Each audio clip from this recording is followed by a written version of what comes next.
سہیلی۔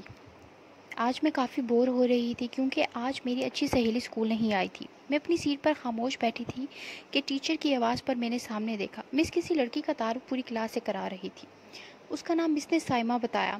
ذہانہ سائمہ کی آنکھوں سے ہی جھلک رہی تھی، لیکن جیسے ہی میں نے اس کو اوپر سے نیچے تک دیکھا، وہ دو بیساکھیوں کے سہارے کھڑی تھی۔ پہلے تو مجھے بڑا افسوس ہوا، لیکن جب مس نے اس کو میرے ساتھ بیٹھنے کو کہا نا، تو یہ افسوس غصہ میں بدل گیا، کیونکہ یہ میری سہیلی کی جگہ تھی اور سائمہ کے یہاں بیٹھنے سے میری سہیلی کو مجھ سے دور بیٹھنا پڑتا۔ اس نے مجھے مسکرا کر دیکھا تو میں کوشش کے باوجود مسکرا نہ سکی۔ اس سے دوستی بھی نہیں کی جا سکتی تھی، کیونکہ نہ وہ میرے ساتھ کھیل سکتی تھی، نہ بھاگ دوڑ کر سکتی تھی، اور میں تو بہت مترک قسم کی لڑکی تھی۔ میں اسے دوستی کر کے بور نہیں ہونا چاہتی تھی۔ دوسرے دن میری سہیلی اسکول آئی تو اس کو پیچھے بیٹھنا پڑا۔ میری سہیلی اور باقی کلاس فیلوز نے یہ منصوبہ بنایا کہ اس کو تنگ کریں گے، یہ خود بخود اسکول چھوڑ کر چلی جائے گی۔ اس منصوبے کو عملی جامہ پہنانے کے لیے لڑکیوں نے اس کو تنگ کرنا شروع کر دیا۔ چلتے چلتے دھکا دے دیتی، سائمہ گر پڑتی، کبھی برابر سے گزرتی اس پر سیاہی گرا دیتی۔ مجھے یہ دیکھ کر افسوس ہوتا، لیکن میں اپنے اس خیال کو جھٹک دیتی، یہ سوچ کر کہ اگر میں نے اس کو قبول کر کے اسے دوستی کر لی تو مجھے اس کے ساتھ ایک جگہ بیٹھنا پڑے گا اور میری ساری زندگی بور ہو جائے گی۔ سائمہ لنچ بریک میں اکیلی بیٹھی ہوتی، کوئی اس کے پاس نہ جاتا۔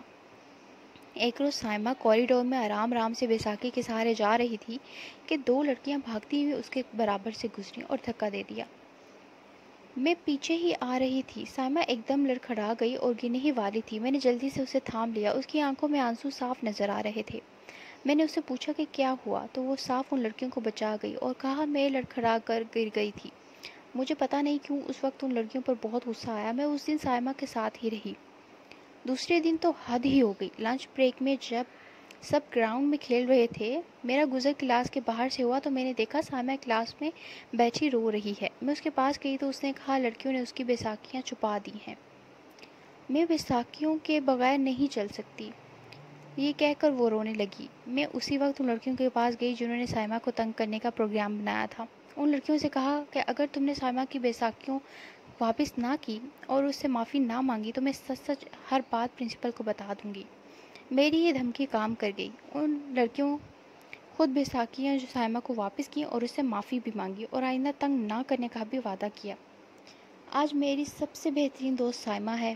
وہ پڑھنے میں بہت اچھی ہے، وہ پڑھائی میں میری مدد کرتی ہے اور میں عام معاملات میں اس کا کام اور ساتھ دیتی ہوں۔ تو دوستوں، کہانی کیسی لگی؟